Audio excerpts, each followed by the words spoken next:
Welcome to the 8th episode of StreamCast with me, James Rutherford, also known as Charizard James on Twitch and other social media platforms, where we take a deep dive into the lives of all your favorite streamers and content creators. Join with us today is JohnLikesGames. Take a minute to introduce yourself, John. Hey, it's me, John. Many of you may know me, many of you may not. If you don't, I am a jank player right down in my soul. I love to brew wild and crazy things. I like to do things that are fun. Like I like to keep them as competitive as possible. But you know, we're talking a 50 or 55% win rate. We're not looking for anything to break the meta. We just want to do really cool and fun things that that warm my heart right down deep down in my soul. So I couldn't be happier to be here. Thank you for the opportunity to be on your podcast. Hey, no worries. I thank you as well. I have a question for you actually, just to kick it off. What is the jankiest deck you've ever played?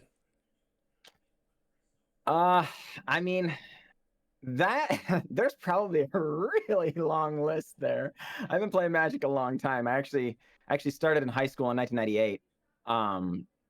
So it's, I've played a lot of nonsense, but the most janky deck I've played recently would have been something involving like Gideon's probably, where you put Helm of the Host onto an animated Gideon and make a lot of Gideons join the battlefield. So you have a bunch of Gideon planeswalkers and stuff like that. Yeah, it was actually pretty good. We actually made Mythic with it in like, I don't know, whatever it was, August, I think. But it was, yeah, it's definitely And Helm janky. of the Host makes the card not legendary anymore? Correct. Yes, you create a token copy of whatever creature it's equipped to at the beginning of each combat, and it stops being legendary. Now, admittedly, the Gideon, if it stops being a creature, you have to re-equip it before combat next turn. So there are some complications, but no, it was fun. I mean, it wouldn't be a jank deck if there was some quote unquote complications, right? You got me. You got me there. There's a reason why it's jank. Is because Yes. it's not really like good in the particular meta, or it has like cards that are like really clunky and inexpensive, or don't work at any other point in the game outside of your one combo. Like I know Helm of the Host is a 5 mana equipment. Like, how do you have time to cast that? Like, really? Like, you have to like ramp really hard, or like play a control deck or something. Like, how did you play it? Mono white, actually. And we ran 4 Shadow of the Skies, which were actually better than Wrath of God, but we also ran 4 Wrath of God. Because Shadow of the Sky, you just animate your Gideon, but Gideon's indestructible. So then you destroy all the creatures and draw a card. Hey, that Uh-huh. I like that. Yeah, big time combos. That's Yeah. big brain. But That's big brain. that's right. That's right. But it was also a Karn deck. So Karn the Great Creator. So you could go to your sideboard for, kind of a wish board package. It's definitely a best of 1 deck. It's not a best of 3 deck. But then you would use these hate cards out of the sideboard, Tormod's Crypts or whatever, to mess with the opponent. But you could also just animate, because the equipment itself is actually a 4 mana equipment, but it equips for 5. So you could actually just animate the Helm of the Host and attack with it or whatever, right? But it also gave you a bunch more copies, because you'd have 1 Helm of the Host in the side for Karn the Great Creator to go and get, but also 3 in the main. So there was there was a whole bunch of ways of winning, but not the least of which was using Karn to animate an artifact and then put Helm of the Host on the artifact to make more. Yeah. Wow. And if you do that with something like Meteor Golem, you can like really destroy a lot of things. Yeah. And believe me, we got our share of those wins as well. Yeah, I it remember was a great there was a deck that Day 9 popularized back like gosh, it had to be like 2 years ago now. It was a mono green Tron deck, but it was in standard. You remember that? Wow. This No. is back when Helm of the Host was in standard. Okay. And I must have missed that one. it played Nissa, who shakes the world. It played Karn Great Creator. It played Karn Sign of Urza. It played what else does it play? It was just like basically a whole bunch of planeswalkers. It played like 4 mana. It didn't even play. I don't even think it played 4 mana Vivian. It played Gem Razor. No, not Gem Razor. Arboreal Grazer. Wow. He was like one of the first people ever to play that card. Remember when the card was like busted and everyone was playing it, but before that, everyone thought it was bad and no one played it? Day 9 was like one of the first people to play Arboreal Grazer, and he was like, this card is really good, you should play it. And like, sometimes Day 9's not the most competitive player ever. Like, he's not like, gonna go toe-to-toe in the MPL or anything. But he has some good ideas. And that was like one of his best ideas, I think. I believe he started the Arboreal Grazer thing, but my point is that you play all these Planeswalkers, and then you would win the game with Helm of the Host on Meteor Golem. That was like your only win condition. And Nissa lands. And that's it. Oh, and it played like Vivian Reed out of the sideboard or something like that, but it was just a mono green Planeswalkers deck. Oh, it played 6 mana Ugin too. Ugin the Ineffable. And I think that was all he played. Suddenly, I really want to go back in his YouTube and find it. You can find it. Yeah, it's there. It's one of his favorite decks ever. Yes, someone asked him on his stream the other day, what is your favorite decks you've ever played with or something like that? And he said the mono green Tron deck in Standard was one of his favorite decks he's ever played. So you definitely take that Helm of the Host deck. Check that Helm of the Host deck out. It's a fun card to play with. That. But it might have to go into the jank tank. But but still, right after I saw him play with it, it was my first competitive deck coming into Magic, and I was like, it was really cheap. Like the cards they're pretty cheap to buy. It was only one color, so you didn't need all these shock lands, because those were when all the shock lands were a thing. I didn't have $18 to spend on each breeding pool. Right. Because if you remember, Hydroid Crisis was like the thing to be doing back then, and I didn't have. And breeding pools were like $18, if not 20. So I was like, I don't want to pay for breeding pools, or overgrown tombs I'm just gonna play forests, because those are just like 1 cent from my store. And so I played that deck and I just like wrecked everyone. No one had it coming for him. It was great. Oh man. But if that's one of your favorite jank decks, have you played some Strider decks, some Strider Stone decks?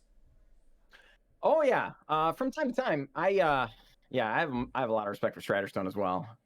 Like I say, for the most part, I only craft my own decks and play them like for the stream and stuff. But as far as for my own personal like play on my own time or whatever, Strider has awesome decks. I love land destruction. I love like anything that you'll have a hard time getting to Mythic with. If you follow my line of thought, If you want that 49.9% win rate, you know where to go. That's right. You're gonna like think sometimes that you're making progress, and then you just go right back down. But you're having fun the whole time, so you don't really care. But then you still care because you're not making Mythic. Exactly. That's funny. Let's go ahead and dig a little bit deeper into your streaming story. Let's learn about you when you started streaming. Why did you start streaming? And let's just go ahead and start with that. Why did you start? I mean, I'm not gonna lie. This is kind of a long story. I don't know that we got time for it, but like we have an hour, so let's hear it.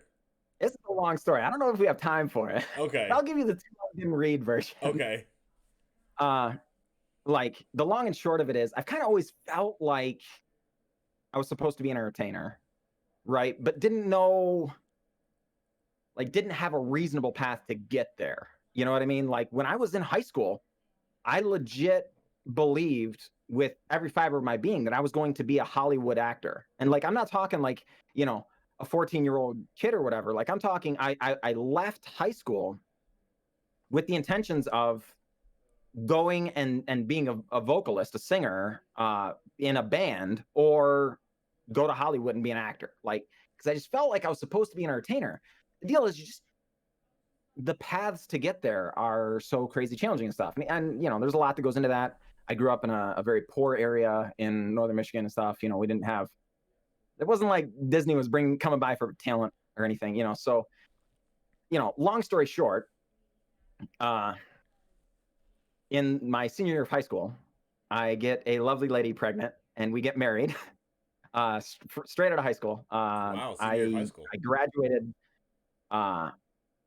June 2nd and was married July 6th.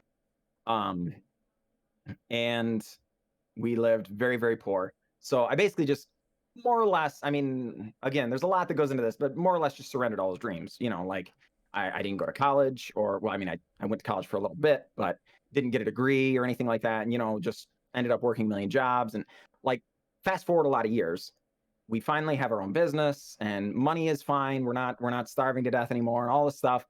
And I'm comfortable. And streaming comes along. It's like whatever. 10 years later, 12 years later, it's 2010, 2011, whatever. And I'm like, man, I could do this. But I didn't. Oh Right? wow. I was comfortable, right? I was comfortable. We were making good money. I was a cable guy at the time. I finally found like a career, or whatever.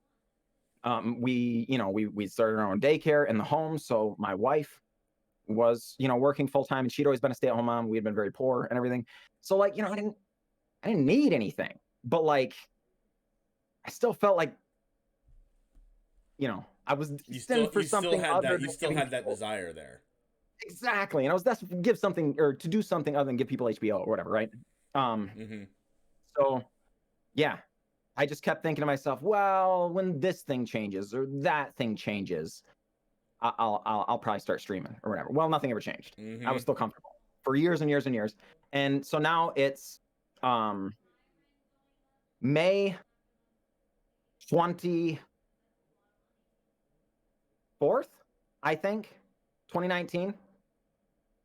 I'm still stuck in this rut. I'm doing the same thing I've always done. I'm playing video games at night or whatever, and just like, living my normal average everyday life, working my, we work a lot. It's like 60 hours a week or whatever.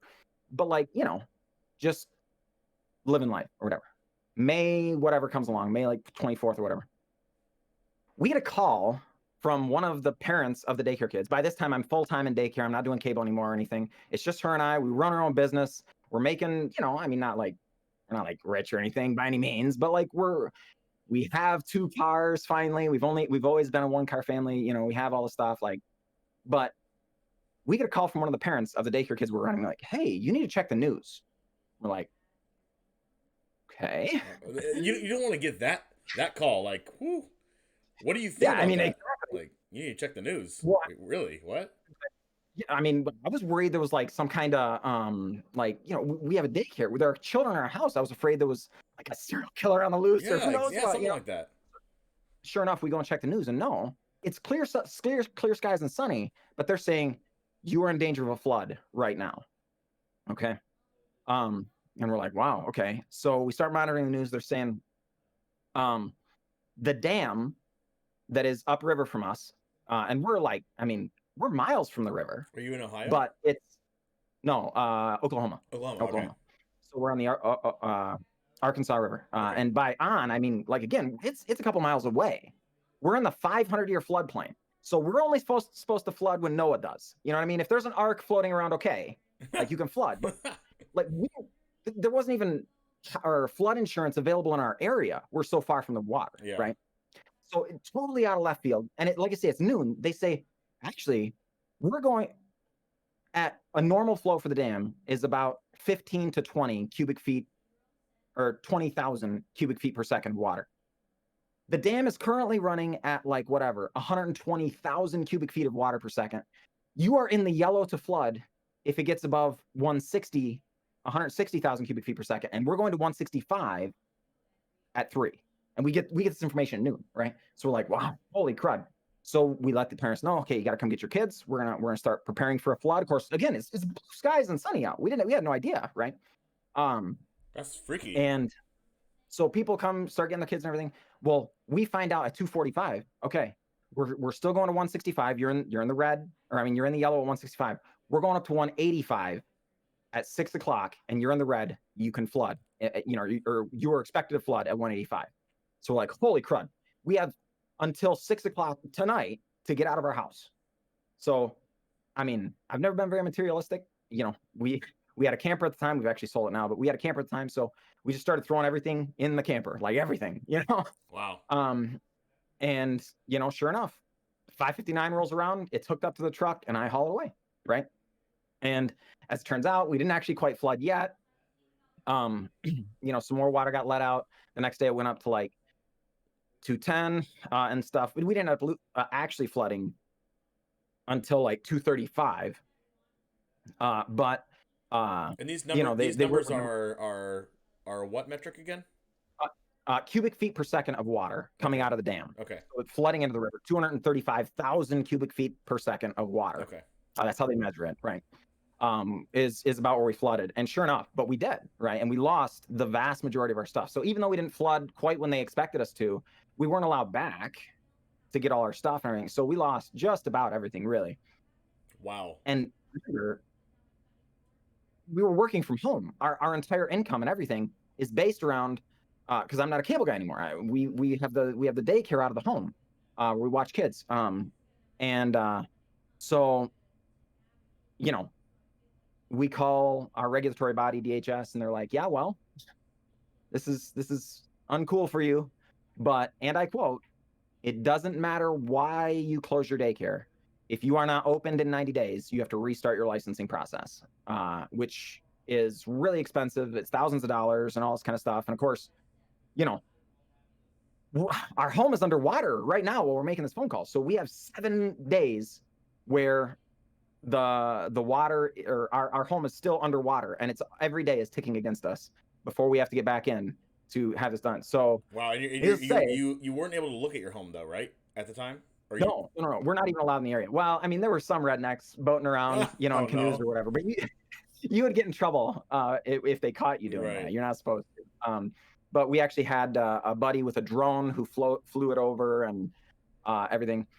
But yeah, I mean, so long story short, 7 days it's underwater. On the 8th day, we're finally able to go back because the water's receded, and it's, you know, it's a total loss. The entire thing, or the interior, is a total loss. We were able to keep everything from the roof down, but all the walls, everything in the interior, you know, all of our appliances, everything, all of it's gone. Wow. Right.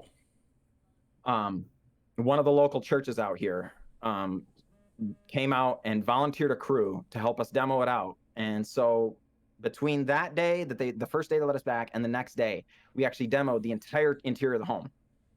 And, you know, it saved us a ton of money. Like, I have mad respect for those people. They're just absolutely wonderful people that, you know, really saved us, because again, we didn't have flood insurance. And a quote from one of our neighbors' houses, who did have flood insurance that happened to be kind of a rider on their policy. It was super cheap because, yeah, we're in the 500-year floodplain. You shouldn't need flood insurance. No one had flood insurance, right? Like, not really many people had it around your area, right? Probably not. No, heavens no. Almost nobody, really. But when they had it priced, it was going to be like $38,000 to muck out the house, just to do the demo, not any rebuilding or anything like that. So what that church did for us saved us at least 30 grand or 40 grand worth of effort, and they did it all for nothing. Just truly great. And we're not even part of their church or anything.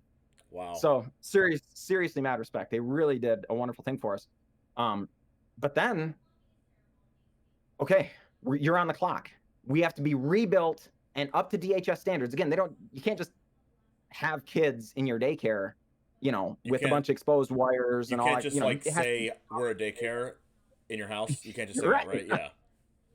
No, heavens no. Well, I mean, technically speaking, you could, but you know, you're not allowed to. You know, you have to be licensed and all stuff, you know, through the state and all that. So, yeah, I mean, if we're not up in 90 days, we lose everything. We've already lost all of our material possessions, but now we lose our income and all stuff. You know, it's terrible.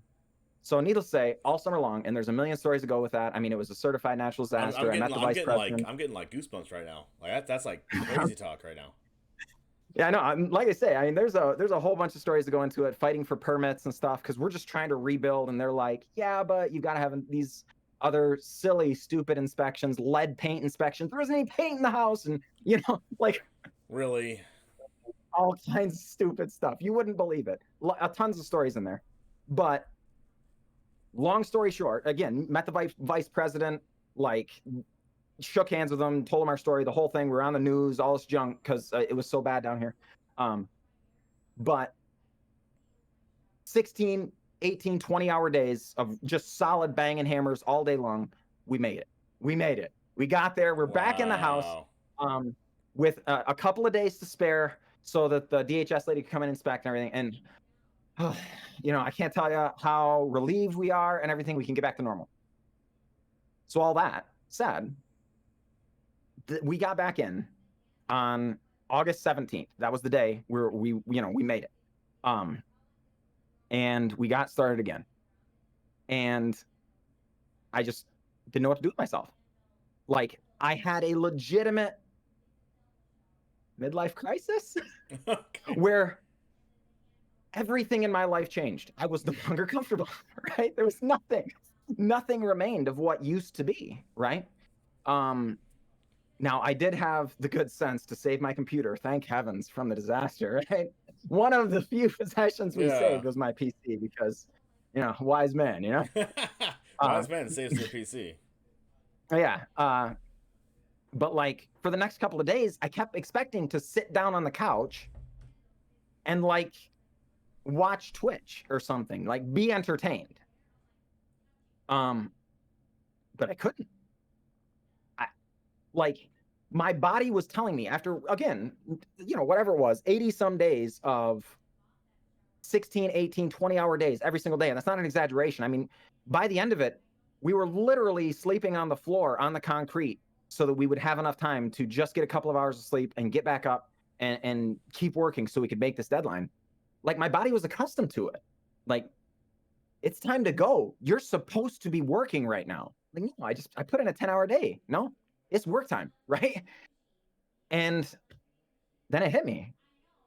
Like, if I'm ever going to do something else with my life, like, now's the time, right? Now is the time to do this thing. You've wanted to do it your whole life. You finally had your opportunity. Admittedly, in fairness, I should have been doing this years ago and I knew it. I had already passed my opportunity, but darn it, I feel like I got a second lease. Like, here's my chance and it's time to go. So I did.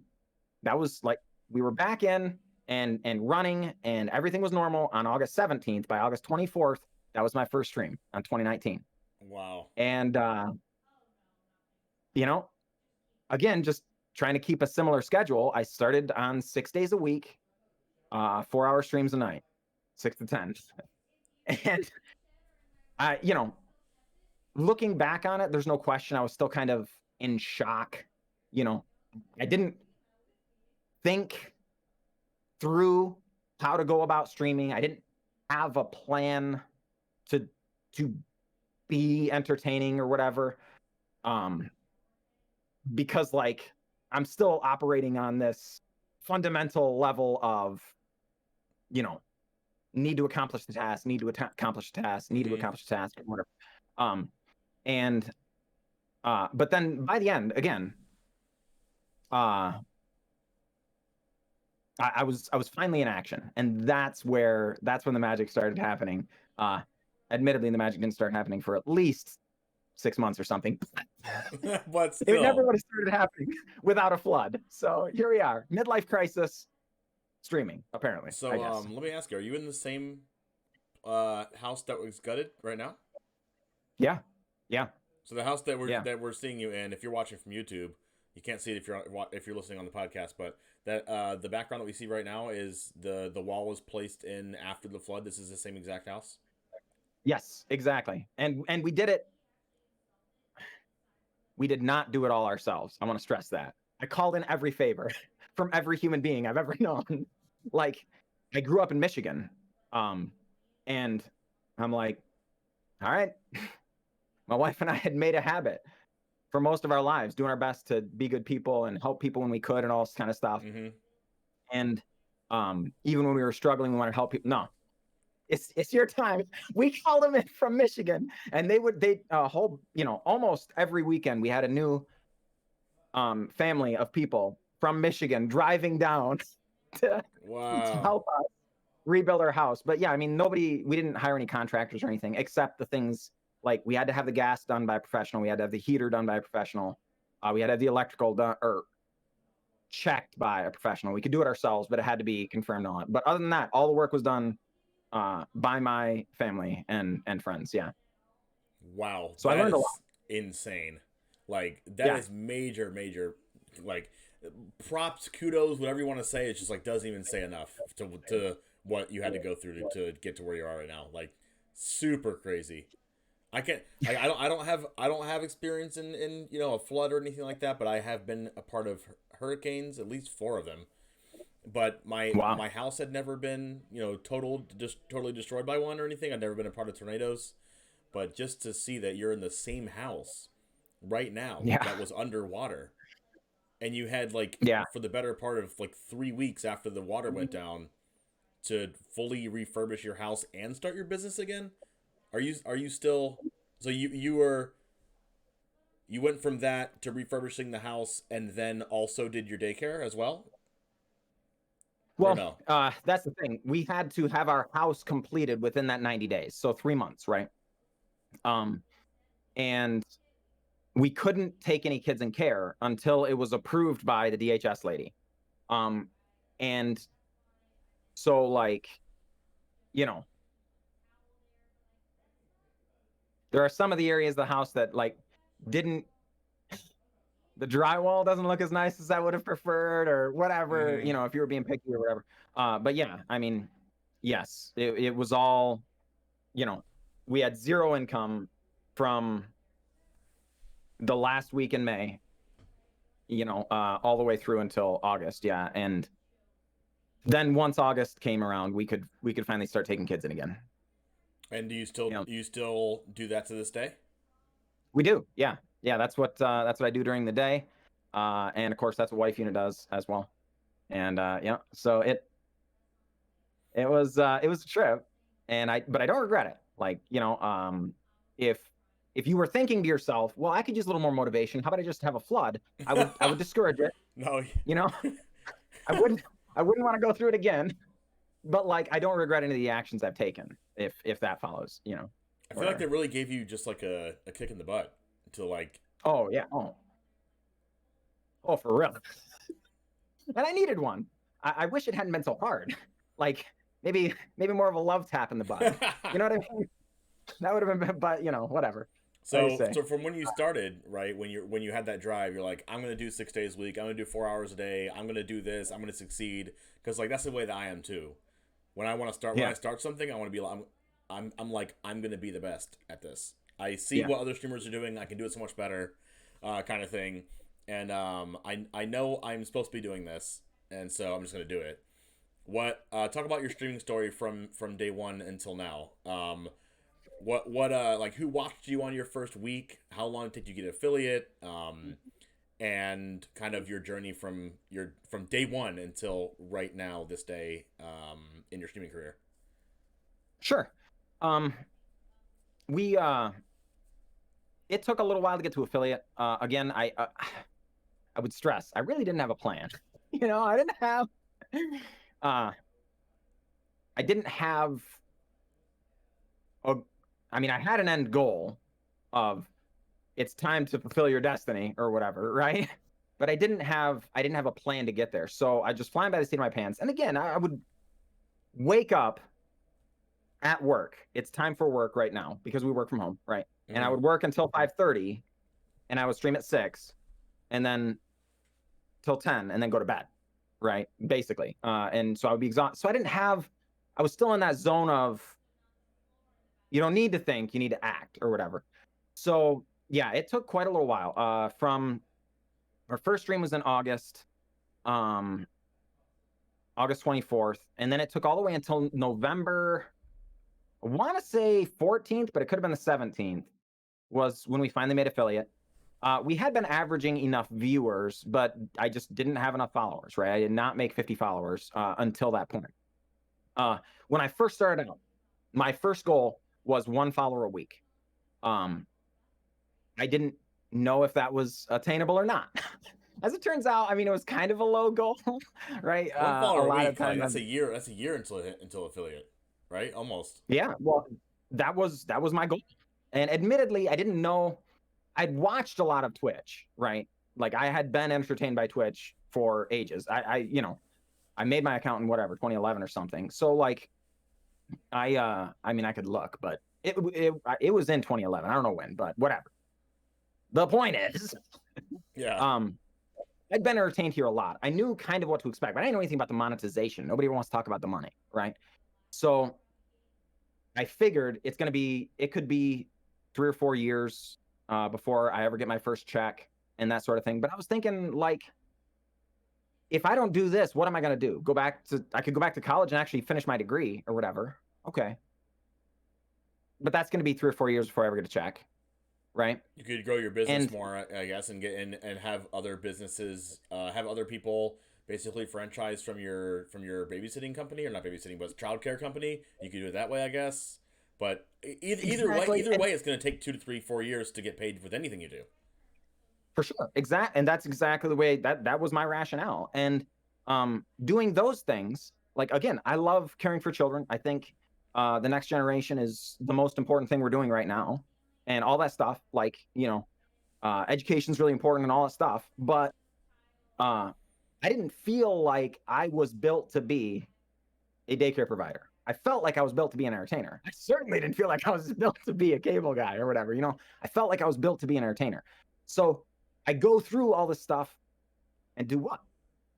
Like, yeah, I go back to college and then get a different job, stay here. The market determines how much children or the parents pay for childcare. Getting a degree doesn't change that. My wife went and got a degree for early childhood education, and we got a $0 raise when that happened. Yeah. Right. So none of this made any sense. It was time to do, right? So 52 followers, 52 weeks to get to affiliate makes sense to me. Up. Now, admittedly, again, it was a little bit of a low goal, but I will admit, I don't lament the goal, because when I first started, things were really rough. Again, mindset involved where I, of act instead of think and all that stuff. But man, there were months where I had to average the weeks together to get 1 follower a week. And then I'd have spurts where I got 3 or 4 followers in a day, and it was just like the best stream ever. I had 3 followers today. Holy, because again, I still didn't have a plan. And this was for the first several months of streaming, all the way through to February, when what is Elspeth set? Elspeth Conquers Death. Where did that come from? Theros Beyond Death. Theros Beyond Death. Yeah. I had gotten into the content creator program by that time. So I got the early release, and I was stoked. Okay, this is my chance. I've been affiliate for a little bit. I actually already had my first paycheck. I got my first paycheck in January, and I was really stoked. Things are going so well. I mean, it was $99 and like 88 cents, but like, holy cow, I'm making money already. Like, this is the best. Yeah. That's how I felt. But it's the day before the release. This is when everybody's watching Magic. This is my chance. We're going to take this thing down. I called parents, and I'm like, okay, I got into this program, so I'm going to get these. This stuff's going to be happening for me. You need to pick your kid up early. I kid you not. These people had to take time off work so that I could stream early. Because I streamed late too. Because I need to stream an hour early, and I streamed an hour late. So I streamed 6 full hours that day. At the time, my channel was averaging about 40 unique pairs of eyeballs on the channel at any given, or throughout the 4-hour stream. Some of those people might only look there just for a minute and then leave or whatever, but 40 unique viewers would show up. I was averaging like that's awesome. That's 6 great. or 7. And that was the time of your first paycheck, you said? Yeah. Not concurrent viewers. 40 unique individual people would stop in at some point, right? Unique viewers. Okay, 40 unique viewers. Okay. I was thinking concurrent. No, no. My concurrent was like 6 or so. Gotcha. Right? But this was my chance, right? So I streamed for 6 full hours on the pre-release day, 24 unique viewers. It was like heartbreaking. Oh no. Right? Like, if it can't happen now, when can it happen? Right? When do I get, when am I going to get to actually show off this, this stuff or whatever, you know what I mean? Right. Because you have it in your heart. You're passionate about it. So like, other people need to see this, you just have, you have that. Cause I know that feeling too. People need to watch this. I have something unique and awesome that I'm bringing to the table. People need to see this, so go on. Exactly. So cherry on top. I've streamed 6 straight hours. Like, I inconvenienced these other people and all this, right? To get them to come up. I streamed 6 straight hours. 24 unit years. Like I averaged whatever 4 on the night.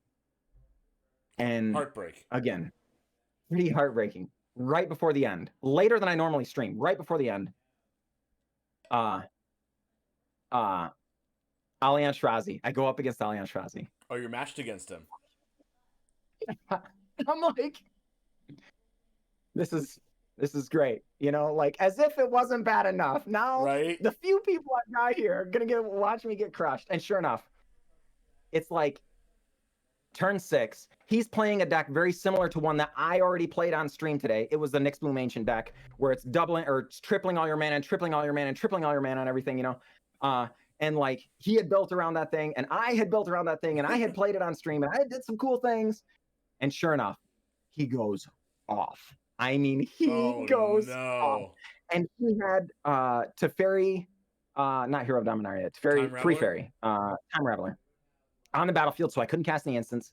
He had Jace, Wielder of Mysteries, the one where if you mill yourself out, you draw your last card, you win on the battlefield. And he Hydroid Crasises for over 1,000. He had a 1,098. 1,098. And I'm like, oh. What? Really? I swear. And it was like, if it was, I don't know if it was the last match of the night or second match last match of the night. But it was like, it was the perfect cherry on top. So I go and I lay down in bed and I'm like, I'm feeling pretty discouraged. Top post on Reddit. Leon Shrazi wrecks this guy. Really? Oh, it's not Reddit. Oh man, so I click in there. And sure enough, people are like, oh man, I wish we could see it from that guy's perspective because he was probably so tilted and stuff. I'm like, well, actually, I was that guy. and I'm, you know, I don't really get tilted or whatever. So sure enough, they're like, well, can we see it from your perspective? So I clip that game and I put it on Reddit at the same night, right? And when I wake up the next morning, my post is the top post on Reddit. What? And like the only post I've ever made on Reddit in my life, right? And at that, or going into that night, I had 90 followers by that time. And overnight, I got 70 followers. I was up to 160 followers or something. You were like, just like you were on your roof, right? You're just screaming out to the sky at that point. Yeah, basically. And again, like I had no idea, like it was blowing up overnight. I was sleeping and being discouraged, right? And so it turns out my first kind of break or whatever was getting absolutely destroyed by somebody famous, right? So if you're looking for advice here, face off against and let them destroy you. No, I don't know if that's good or not, but it worked for me. Don't play your cards, just play your lands and pass every turn. Let them just utterly destroy you. until you run into someone famous. Yeah.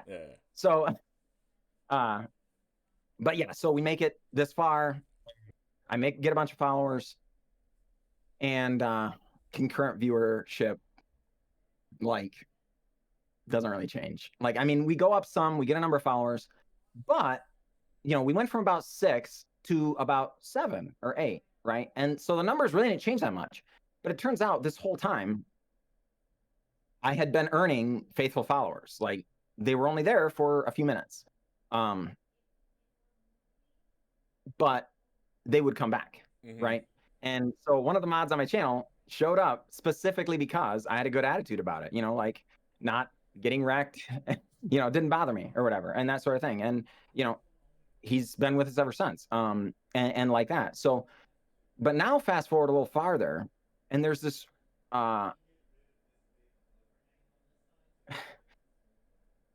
things have been getting better, right? I'm up to like 9 average viewers or something, but this is late May. Of this so I've been streaming 2020? Yeah, 2020. Okay. So I've been streaming like 9 months and I'm at like 9 average viewers. So I'm actually feeling better about it, but I still have the text messages saved, where in late April, my wife and I were texting back and forth about how hard this was, you know, about how difficult it was. And she's like, well, what if we what if we took the girls' phones and had them watch you or something, like, because she's just trying to help, she's trying to do That's whatever a she really, can. really supportive. Really supportive. Wow. Oh, I can't tell you how supportive my wife is. Like, I always give her a hard time, but I think the world of her. I would not be here streaming to a crowd if it were not for her. That's for sure. But it was so hard, but my goal was still 1 follower a week.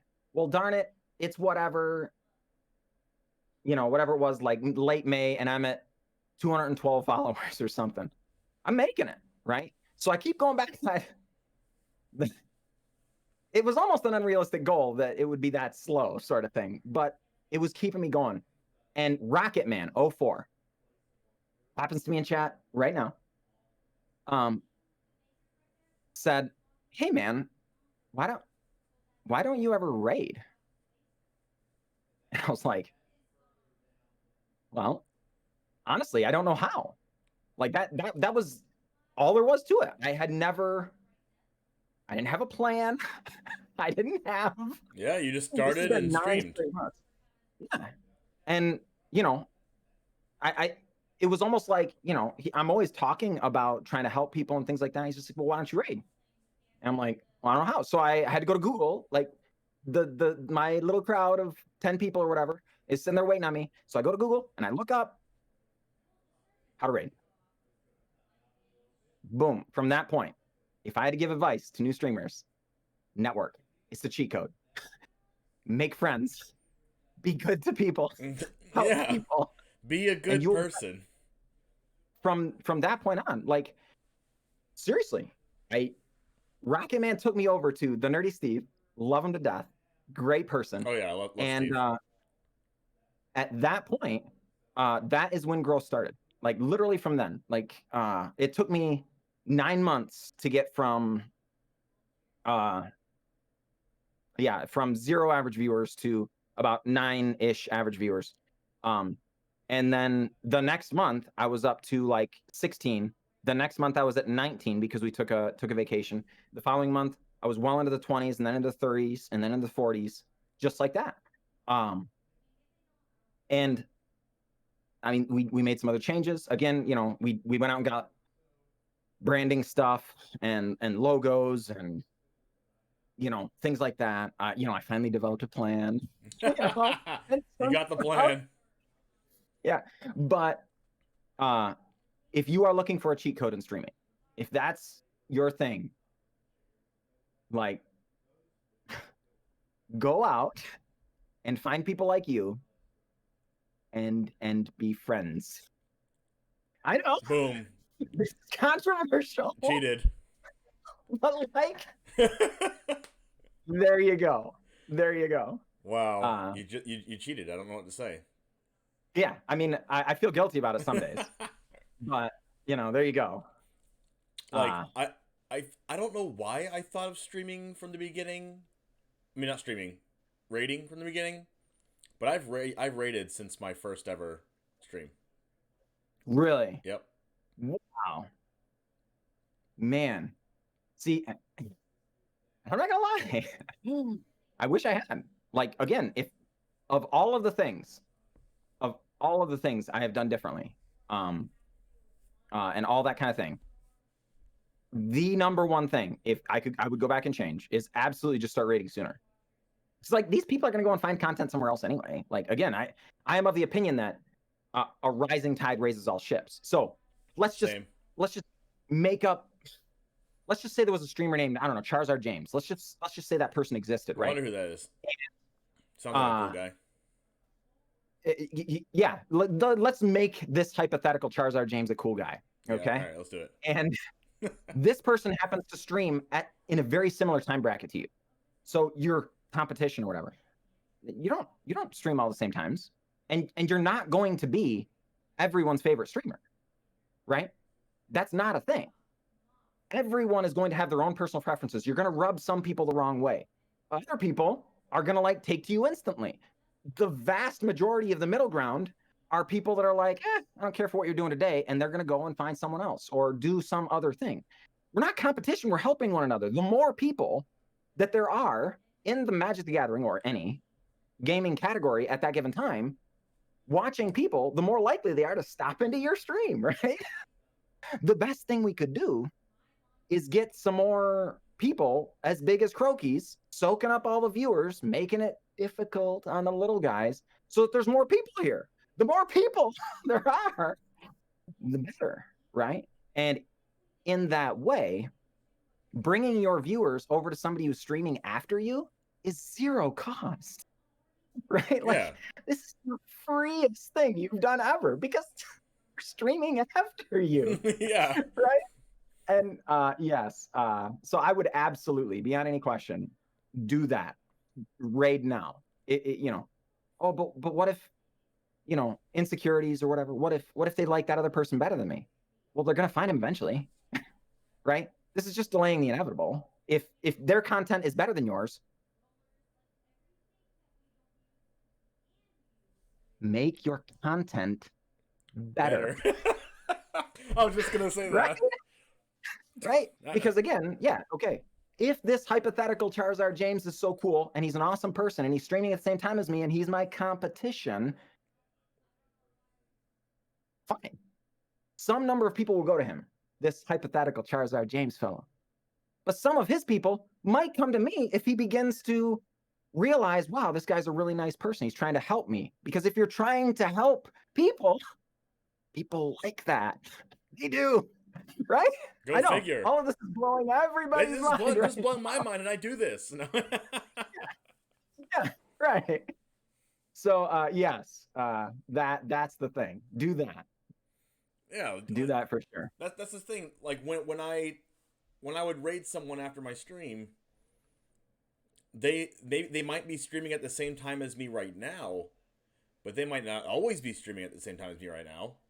And but if they are, then sure, then they might switch back and forth between me and the other person. Maybe they like me. Maybe they like the other person. Sure. You know how many times people come into my chat and say, I was just watching this person coming over to shooting you a little message in your chat just to say hi. I'm going back there. You know, like we're all just, you know, we're like basically just all like a big family here. Like we're all friends. Like I've rated you, JohnLikesGames. You've rated me, right? And even though we might stream at like similar times, maybe you stream a little bit later than me one day, or I stream a little bit later than you the next day. And I can guarantee you that some of the viewers that I have watch you when I'm not streaming, and some of the viewers that you have watch me when you're not streaming. And absolutely. No one streams every day, 24 hours a day, besides croquis. Bad example. Yeah, croquis, not convinced he's human. Utmost respect, but not convinced he's human. Yeah, I think he's a robot. Yeah. Golgoli says that they first saw me from one of your raids. Yeah. And that I couldn't be happier. Admittedly, if I never saw Golgali again, I'd be very disappointed. I love Golgali and a super valuable member of our community. But that's the thing, right? Golgali gets to be a part of the Magic community, the Twitch community, not just my. And it would be selfish for me to try and hoard all my Golgalis to myself, like and it would be irrational because again, I'm going to go offline. What are they going to do? Watch me sleep? You know? Okay, don't ask that question. You don't want to know the answer to that question. Maybe not. But you know, it's just one of those things where the better all of us do, the better all of us do, right? And I think that is just it can't be understated, to be flatly honest. And I spend a lot of time on the subreddit for Twitch specifically, and all the time, like literally at least 2 or 3 times a day, there's a brand new streamer. Oh, I just started streaming, but it's so hard to get viewers. Like, newsflash. All right, this isn't going to be easy, right? There's going to be a lot of work. This is not just flip on your video game and play, right? You're an entertainer. But if I've said it once, I've said it 1,000 times. Share your community, and it will grow. Hoard it to yourself, and it will not. Yeah, that's all there is. Yeah, you know. And I've found out about the most awesome people because I'm looking through the directory and finding someone. Oh, I haven't met them before. They have 5 more viewers than me. Like when I had, I remember I had 5 viewers, and I rated someone with 9 viewers, 8 viewers, something like Yeah. that. And I found out about them, or I had 17 viewers and I rated someone with 26 viewers. And at that time it was Jaffer MTG, you know? Yeah. Sure. And right now we both average like 50 to 60 viewers. And Yep. Exactly. it's not because we kept them to ourselves. Like, you can't do that. Because No. think about what you do as a person when you're watching Twitch. Maybe you're going to watch, day 9 for 6 hours straight no matter what he plays. Or maybe you're Right. or maybe you're going to watch, someone more competitive. You're going to watch Gabriel Nassif, Yellow Hat, for, his 4 hours straight.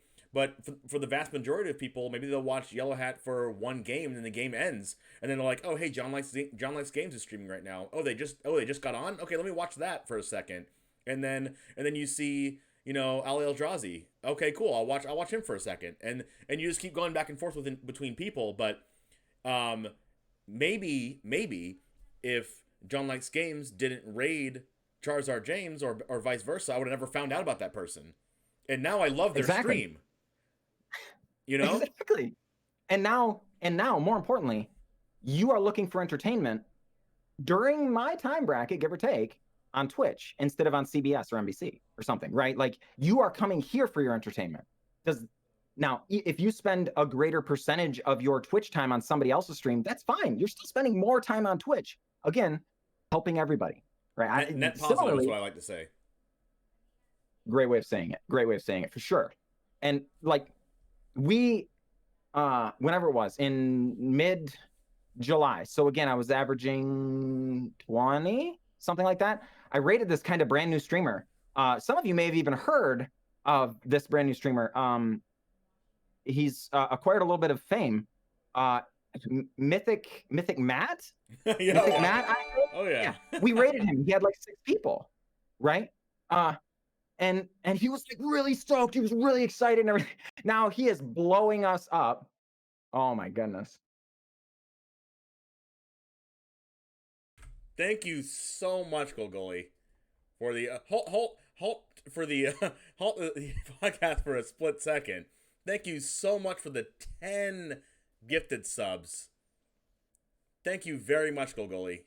You are an awesome person. And even if you don't give subs, you're still awesome. Don't think that because Golgoli has gifted subs that you're not awesome. Everybody is awesome. But thank you so much, Golgoli. You are an incredible part of the Magic community. Thank you. I appreciate it. Golgoli just also gifted 10 over on my channel. Wow. 10 for you as well. Golgoli is a real hero for sure. Wow. And thank you. Thank you very much. Speaking of Mythic Matt, getting back on track here. Thank you once again, Golgoli. Mythic Matt has had over 100 viewers for the past 3, 4, 5 months now. And you were saying that you rated him when he had 20, you said? No. We had like 20 and he had like 6. Wow. And now he is pushing us in growth. Like, I'm not averaging anywhere close to that right now.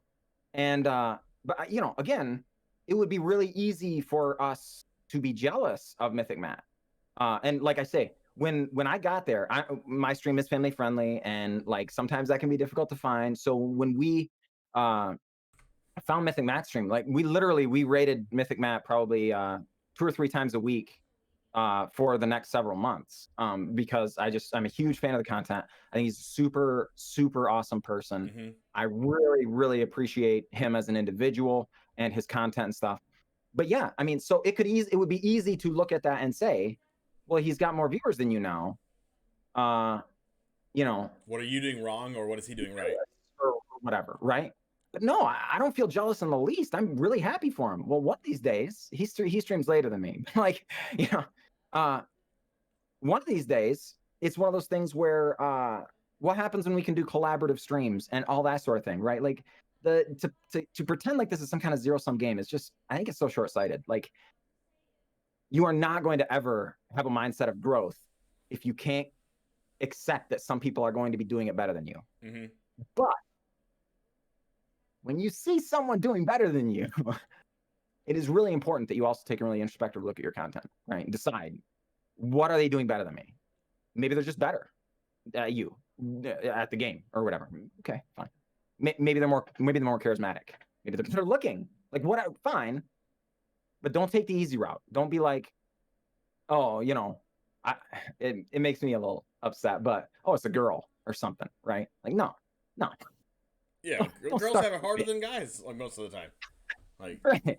Don't start with me on that, right? Like, there is a reason that your content isn't doing as well. You can look at your content and think, my content is better than their content and they're doing better than me. And that's okay. Understand, maybe your demographic of viewers is maybe less, so your growth will be slower. If you're fine with that, then that's fine. If you're not fine with that, do something different. Make a little change. Doesn't have to be a big change. This is what science is all about, right? is finding your constants, finding your variables, and tweaking the variables, right? mm-hmm. So when you're rating and growing, that's awesome. The other key strategy I would say is don't get too settled into your rut, right? Again, if I had had a plan, maybe a whole bunch of things could have changed for my stream a whole bunch sooner, right? If I had not been so nose to the grindstone, streaming all the time, I guarantee you, if I had chosen to stream maybe 10 or 15 hours a week instead of 26 to 30 hours a week on top of my 60-hour a week job, it probably would have grown faster because I would have had a time to actually plan out and make changes about my my setup, my stream, my the aesthetics of my stream, my persona on camera, the sorts of things that I project to my community. I know it's easy. You talk so much, you say so many words, it's easy to hurt people's feelings or something. You're not even meaning to do those things, Mm-hmm. but you need to be ready with apologies and things like that. When you're doing this, you have to be introspective about all those things, right? And if you're not even ready to watch your own videos and or anything and figure out how you can improve, you may not, right? Mm-hmm. You may not, mm-hmm. right? And you might see people grow faster than you, or maybe they got lucky. Maybe they got like a huge raid or 7 huge raids or whatever. Or sometimes there's an aspect, like a little aspect of luck when it comes across like huge growth super fast. But if you're in that same rut, like you're at 7 average viewers, 9 or 15, 20, even 50, 70, 200, and over a period of like 6, 8, 10 months, a year, you're in the same spot, maybe it doesn't have anything to do with other people. It has to do with yourself, your own content, Yep. what you're doing on stream, how you're presenting yourself, about you. There's something that I listened to. I don't know if you know who Gary Vaynerchuk is. I'm not. But he is a huge businessman. But he talks a lot about a lot about kind of the go getter attitude or just business mindset in general, and he says something along the lines of, if you're not growing, you need to be very introspective. You need to be very self-aware. Like, you need to have self-awareness about things that you could be doing, because at the end of the day, if they're growing and you're not, it's your fault, not anyone else's fault. Yeah. It's your own fault. And if you come to a problem and say, hey, this is my fault, rather than, oh, maybe it's my fault, maybe it could be my fault, no, I think it's someone else's fault. No. If it is your fault, you can think of a stream as like your own business, right? And you've grown a business because that's what you do right now, and you've gone through ups and like really really low downs too, because we've talked about that already. Sure. And Yeah. at the end of the day, you worked it out, but if it didn't work out, that would be your fault, right? Not the 100%. flood's fault. You No. had a deadline, and if you didn't meet that, that's your fault, right? At the end of the day, I'm not trying to be like, I'm not trying to like put down the flood situation at all. I'm just saying that if you would not have risen above that situation, it would not have been anyone else's fault, because you know how the end happened, right? You know that you like pulled all the strings you needed to pull in order to start running the business and get your house refurbished again. And it might have been a lot harder than you expected, right? A lot harder than you expected, but you did it. And then now you know that if you could do it, then if you didn't do it, it would have been your fault because you know you did it. Exactly. And let's just say it is luck. Let's just say for a minute, I don't believe this is true. I think Mythic Matt's content is fantastic, but let's just pretend Mythic Matt is blowing me away in numbers and he's passed me. He's doing so much better. And let's just say it is just that he got lucky. Let's just pretend that that's true. What does that do for me? If I come down to the determination that Mythic Matt is luckier than JohnLikesGames, how does my life change? Like, no, that doesn't do anything. That's funny to me. That's why I'm laughing. Like, you have one answer where you don't have any of the variables. It's just this person is luckier than you. And there's a whole bunch of other answers that could be true where you have variables you can tweak. But there's one variable where you don't have any control of the situation. If you pick that and you decide that's the answer, you don't grow. Nothing changes and you don't grow. Right? So let's just, again, posit it is actually that one scenario. Maybe Mythic Matt just is luckier than JohnLikesGames. If I get introspective enough and change my content and do enough better, to grow anyway. It's a win-win. Yeah. As long as you accept responsibility, even if you were wrong, even if you had no culpability in this case, you still win by becoming a better human being, right? So, yeah. So let's transition this into taking it to the future. So, you rated Mythic Matt a few times a week for a period of time. He shot up in growth, over 100 people a stream. Sometimes he's under that, but for the most part, every time I look at it, his numbers is over 100. He's probably a hitting partner at some point soon. But let's talk about your content for the future. What are some things that you're working on right now? How many viewers do you have usually right now? And talk about some ideas that you might have for the future and some of your goals. Well, I am kind of like, I tend to be a little bit more of a things I can control kind of person. I'm not really a control freak. That's kind of my wife, but Shots fired. So I don't really I don't really set goals for subscribers or followers or anything because I can't get my hands on that. Mm-hmm. Right? Yeah, you can't control that. I like it when those things happen. That's good. If you were thinking about following and subscribing, do that. I like that. But I can't force you to do that. I don't have any control over that. If I change other things, that will make you more likely to do those things. So I'm kind of more of a, I want to change things that I can change. So like, I do want to be full-time at this at some point. This is not a long-term hobby for me. I want to replace my income. I want to go full-time.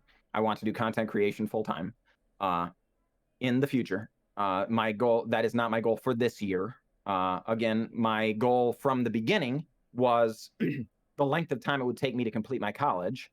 I would like to be preparing to go full-time at that time. So within the 5-year plan from the beginning of the stream. So we're talking about 3-ish years from now is the intention. Or well, I guess more like 2.5 or 2 3/4 years, whatever it is. You know what I'm saying? I'm not good at math. Where's the Strider you need? Round up to 3. Yes, 3-ish years from now. Where's Rat's Relic when we need him? Yeah, exactly. Or Mythic Matt. Yeah. That's right. Yeah, Matt's a teacher. Here we are, and he's out, probably doing something else that's really successful, I would think, because Mythic Matt's great. But Yeah.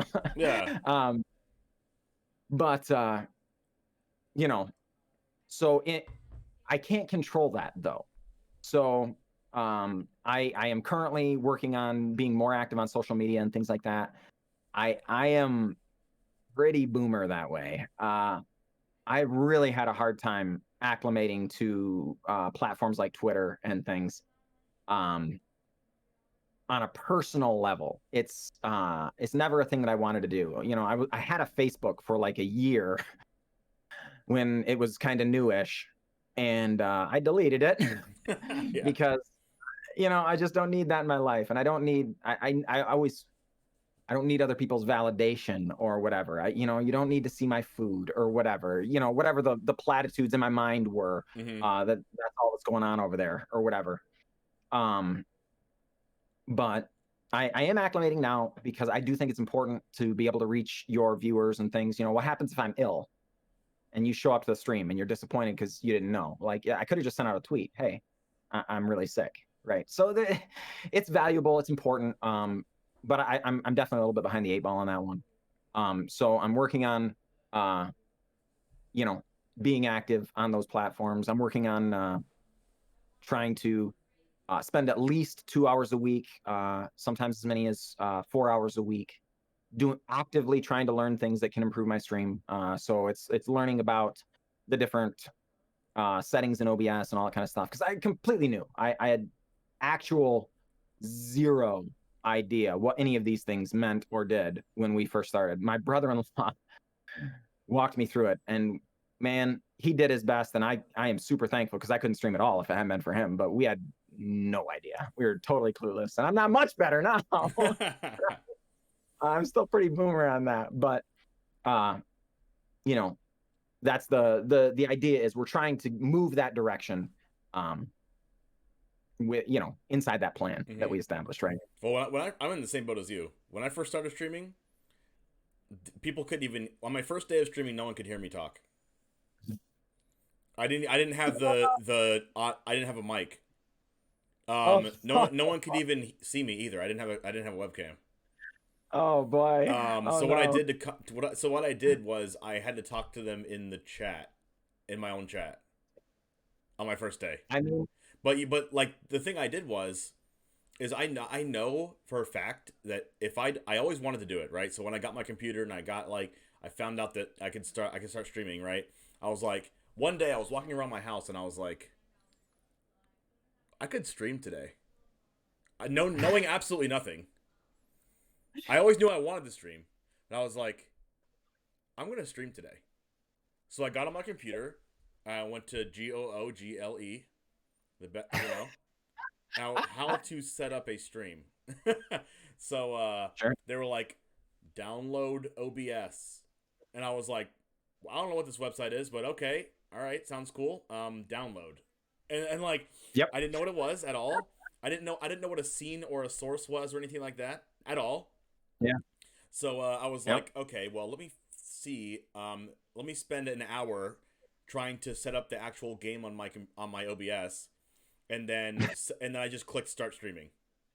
Like, yep. And then every single day past that one day, I improved something.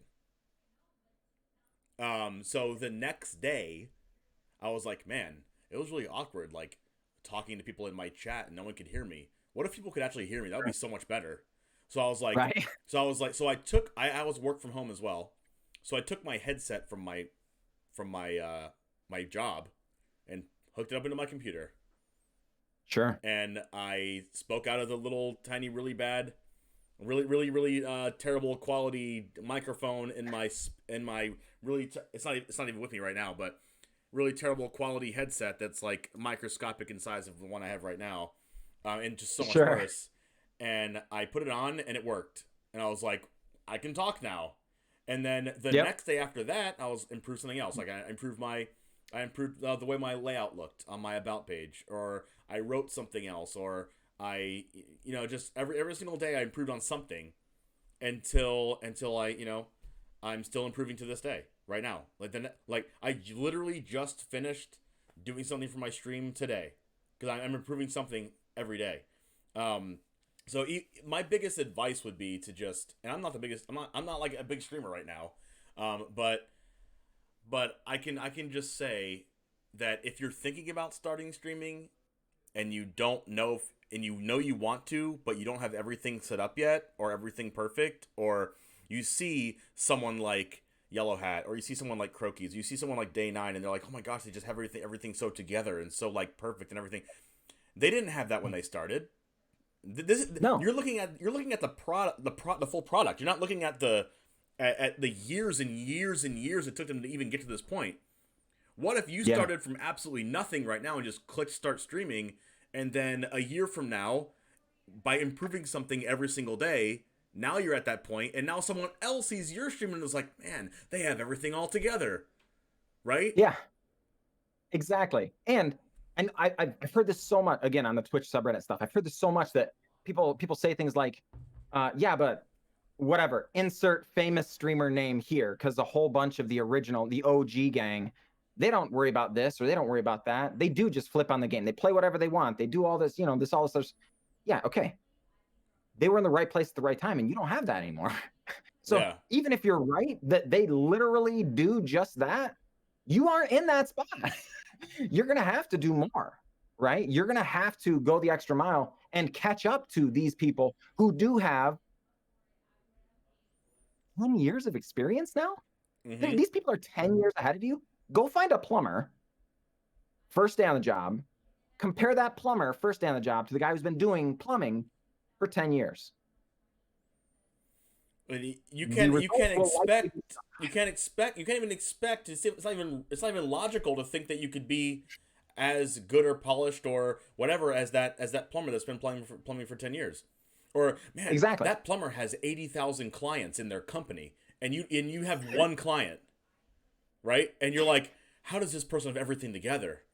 Like that's how weird it sounds to me when I hear something like that, Exactly. And again, even if that plumber is not actively pursuing getting better at plumbing and going to trade school class and stuff, he's got 10 years of experience, 10 years of learning this year and that there. You know what you have to look forward to? Passing him. You'll be a better plumber in 10 years than that person will be in 10 years if you are actively trying to improve on your plumbing game or your streaming game in this case. So yeah, you look at, whatever, insert famous, 10,000 viewer streamer here, and they're not doing all these things. Okay, do those things. Be better than them in 10 years. Let them fade into obscurity, and you be the one, helping them grow and rating them and stuff later on or whatever. You know what I mean? Like, don't just say because they do it, you don't have to do it. No. Get better. Improve as a person, right? And it'll get a lot easier, right? Yeah, I think a good theme of today is just a couple things, right? It's to when you feel the tug to like do something, just do it, right? When you knew that you wanted to stream back in 2011 or something, you didn't do it, right? But then something catastrophic had to happen in your life, and then a week later you did your first stream because you're like, I have to do this. So you didn't ponder about it for no. You didn't ponder and brainstorm, pardon my pun, for a year for a year to be like, I want the perfect microphone and I want the perfect webcam and I want the perfect I want to stream to 10 viewers on average from my first stream because I want to talk to people in their streams for 3 months before I start my stream, to have them all gather in my Discord, and then we all fire the Discord at the same time, and then I get 10 viewers, and I stream for a week, and I make affiliate in a week because I have 10 average viewers, and then we get rated from this person that I hand selected. Like, it just doesn't happen like that. It doesn't happen like that for anybody. Nobody. Like, it's just not the way you can't have that type of quantitative look at it. Like, I honestly believe in my heart that if you want to do something, you just start and then improve as you go. That's exactly. So, and yeah, go ahead. And be introspective, right? As long as if you are just sitting there treading water, you are technically moving, you are in motion, but you're not going anywhere. So just get started, and then steady as she goes, do your best to improve. There will be days that are worse than other days. There will be days when you feel like you put on a bad product and you got a good result. Maybe you got on someone else's stream and Go Golly gifts you 10 subs. It's not even your stream, right? That's crazy. But, that's a pretty good stream when you're not even streaming and you get 10 subs, right? But those days don't show up. You don't actually get better unless you're doing it, right? Just get in the game and then slowly improve over time. Right. You can also say, hey, I'm going to improve over time, and then you're like, oh, hey, I'm going to improve over time. Next day, I'm going to improve over time. You can't procrastinate this. You have to improve every day something specific. Like, I improved this thing today. It doesn't even have to be actually tangible, right? You could say, I improved my thought process today. I became more humble today, or I treated my chat better today. or Yeah. I responded to someone negative in my chat better today. I Yep. today or yesterday I didn't ban someone for making this crude comment or time him out or something, but I know that tomorrow, the next time someone makes that kind of remark to someone in my community, they're not going to be permitted here. Right. So You it came doesn't have to to it today? be physical. Exactly. And like everybody's gonna have days where you go to flip on the stream and you're like, I don't want to do it today, right? And you flip it on anyway because you discipline yourself. I think that's important, right? Do the right thing. But you did that yesterday and you came with a bad attitude, and yesterday sucked. Mm-hmm. But today, you still didn't want to do it, and you flipped it on and you were disciplined. Maybe you're feeling depressed or whatever. I know that fight. Depression is a nasty, nasty battle. Oftentimes you don't even know you're fighting the battle, but you know, until you're already beaten and bloody, right? But you show up and you do the right thing and you flip on and you're streaming, but you come with a good attitude today. Darn it, you won.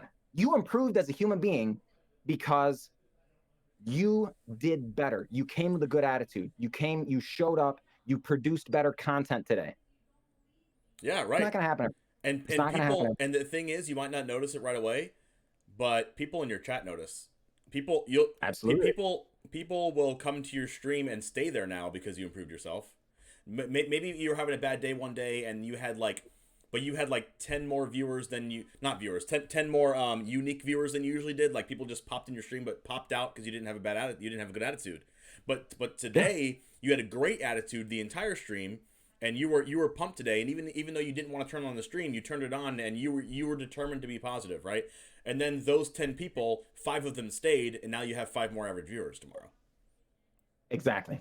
And it's also notable that you won't always see the corresponding increase in your average viewers when you get a new viewer, because nobody watches you stream 4 hours or 5 hours. Nobody's going to sit there the whole time. Not even your most committed viewers. My wife doesn't even watch my stream for all 4 hours. You know what I mean? Yeah. So they pop in for a half hour. That's a new viewer. How much does your average viewers go up when you get one person tune in twice a week for a half an hour? It's not a noticeable difference, especially not when someone else decides they're going to take a break from the game for a bit. But When you get when 50 of that those person, people, and you have 50 of these people, exactly, you are winning and you don't even know. That day when you had a bad day, you might have scared somebody off, but then you had a good day and you gained 2 more.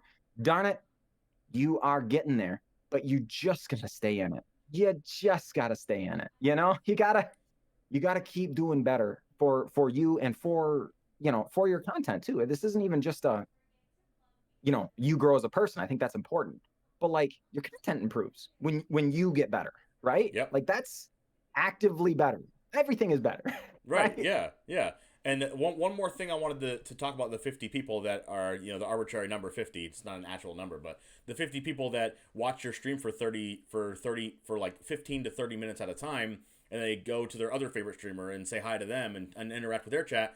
When you have 50 of those people, maybe now after a while you have 100 or 150 of those people, but it happens on like one stream that like 75 of those people are there at like the same time, right? Yeah. But and then you Yeah. get this trickle effect. Well, now there's like 500 people that are like that, and that's when you start seeing your average viewers goes up because everyone's doing that, but everyone's doing that at the same time at different times. If that makes any sense. Absolutely. Absolutely it does. And you've also got to know that, yeah, let's go back to that fictional streamer, Charizard James, who happens to stream at similar times than John Likes Games, right? What Yes. happens when John Likes Games is ill? Now people go over to Charizard James or vice versa. Like you can have yeah.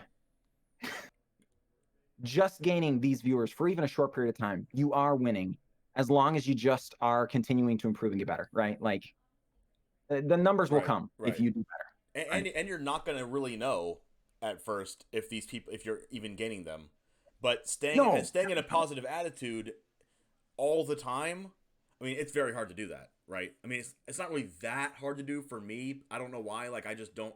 I am always positive, I guess, for some reason. But maybe it's just like my parents or my DNA. I don't know what it is, but I'm just like so excited all the time from like streaming and playing Magic and all this stuff.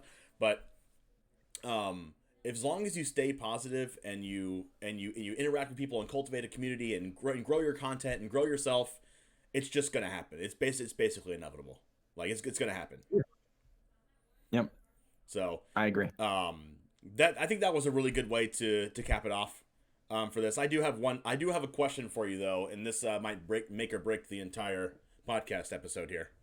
But Yep. we need to find your preference. Do you like pancakes or waffles better? Well, crepes aren't on the list. Nope. French toast not on the list. See, crepes are very, very good. But it's an A or B. I can accept that. So it's got to be waffles. Because you can go Belgian and add fruit and toppings and make it similar to a crepe. So not like if this. you can like dilute this. your pancakes down and make crepes, then it's crepes. But you've got to have fruit with your breakfast. Hold on. starch. Okay, so you're making a caveat in this little pancake waffles thing. You're saying, what if I make waffles into a crepe? Or what if I make pancakes into a crepe? That's the same thing as saying crepe. I mean, yeah. You're saying crepe. You're saying crepes without saying crepes. Golgoli's taking the 10 subs back.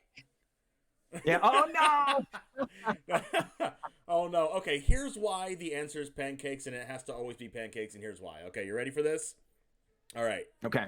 Well, first of all, Ziggy says crepes are just thin pancakes, but all right, I'll take it.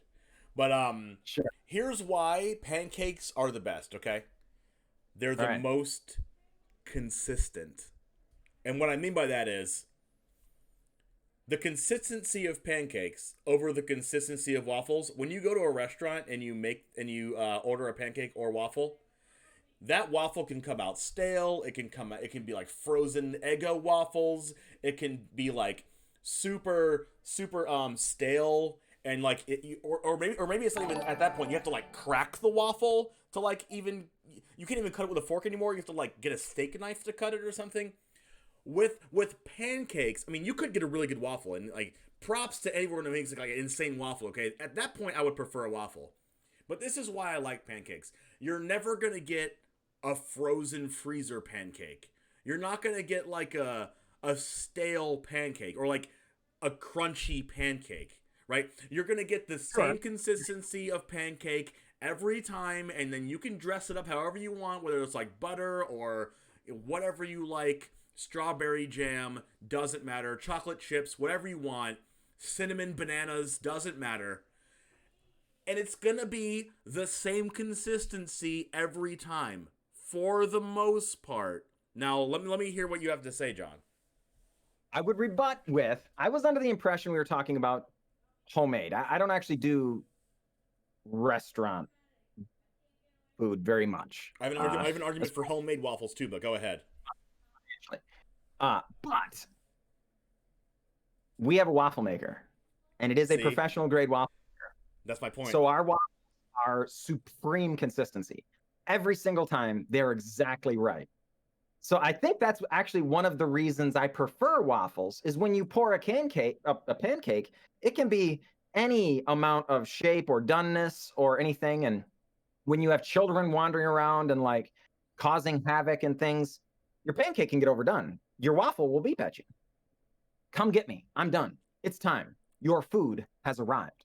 Come, surrender unto me your crispy goodness, and fill me my own individual little pockets with fruit of your choice. Okay. That's a good argument. Okay, when you're making your own thing, but here's why I think your argument's a little flawed, right? I mean, I do like your argument. I think you have a great point. Okay, but here's why you're wrong, okay? I'm going to tell you straight up. All right.